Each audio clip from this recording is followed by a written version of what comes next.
പ്രിയ പ്രേക്ഷകർക്ക് സീരിയൽ ന്യൂസിലേക്ക് സ്വാഗതം. കൂടുതൽ സീരിയൽ ന്യൂസുകൾ അതിവേഗം ലഭിക്കുന്നതിനായി ഈ ചാനൽ സബ്സ്ക്രൈബ് ചെയ്യുക. ബെൽ ഐക്കൺ മറക്കാതെ ക്ലിക്ക് ചെയ്യുക. വീഡിയോ ഇഷ്ടമായി എങ്കിൽ ലൈക്ക് ചെയ്യാൻ മറക്കരുത്. നമ്മുടെ പ്രിയ പരമ്പരയിൽ നിർണായകമായ വഴിത്തിരിവാണ് ഉണ്ടായിരിക്കുന്നത്. രാധികയുടെ ജീവൻ അധികനാൾ ഉണ്ടാവുകയില്ല എന്നുള്ള കാര്യം അറിയിച്ചതിനെ തുടർന്ന് തകർന്നു പോയിരിക്കുകയാണ് കൃഷ്ണയും അതുപോലെ തന്നെ നമ്മുടെ കാവ്യയും. ഇതേ തുടർന്ന് താൻ മരിക്കുകയാണ് എങ്കിൽ മണിക്കുട്ടിയെ കൈവിടരുത് എന്നുള്ള കാര്യം കാവ്യയോട് രാധിക പറയുകയും ചെയ്യുന്നു. ഇതേ തുടർന്നാണ് രാധികയുടെ മരണം സംഭവിക്കുന്നത്.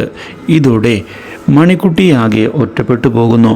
പക്ഷേ മണിക്കുട്ടിയെ ഏറ്റെടുത്ത് സ്വന്തം മകളായി വളർത്തുന്നതിന് തയ്യാറായിരിക്കുകയാണ് കാവ്യ. ഈ കാര്യം കാണാനിടയാകുന്ന മുത്ത് ആകെ ഞെട്ടിപ്പോവുകയും ഇതേ തുടർന്ന് തൻ്റെ പ്രതിഷേധം വ്യക്തമാക്കാൻ തയ്യാറാവുകയും ചെയ്തിരിക്കുകയാണ്. പക്ഷേ മുത്തിനെ ചെന്ന് കണ്ട് ഇപ്പോഴത്തെ മണിക്കുട്ടിയുടെ അവസ്ഥ നിനക്കും മനസ്സിലാകുന്നതല്ലേ എന്ന് ചോദിക്കുന്ന കൃഷ്ണ അതുകൊണ്ട് തന്നെ അവൾ ഒറ്റപ്പെട്ടു പോയിരിക്കുകയാണ് എന്നും അവളെ വിട്ടുകളയാൻ സാധിക്കുകയില്ല എന്നും പറയുകയും ചെയ്തതിനെ തുടർന്ന് ഒടുവിൽ അമ്മയെയും അച്ഛനെയും അനുസരിക്കുന്നതിന് മുത്ത് തയ്യാറായിരിക്കുകയാണ്.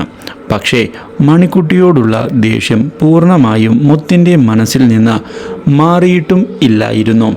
ഇതേ തുടർന്നാണ് കൃഷ്ണയുടെയും കാവ്യയുടെയും തീരുമാനത്തെപ്പറ്റി ഭരത് അറിയാൻ ഇടയാകുന്നത്. ഇതോടെ ജയയെ ചെന്ന് കാണുന്ന ഭരത് സ്വത്തുക്കൾ നഷ്ടമാകുമോ എന്നുള്ള സംശയം പ്രകടിപ്പിച്ചതിനെ തുടർന്ന് നല്ലൊരു അവസരത്തിനായി കാത്തിരിക്കാൻ നിർദ്ദേശിച്ചിരിക്കുകയാണ് നമ്മുടെ Jaya. Do like, share and subscribe.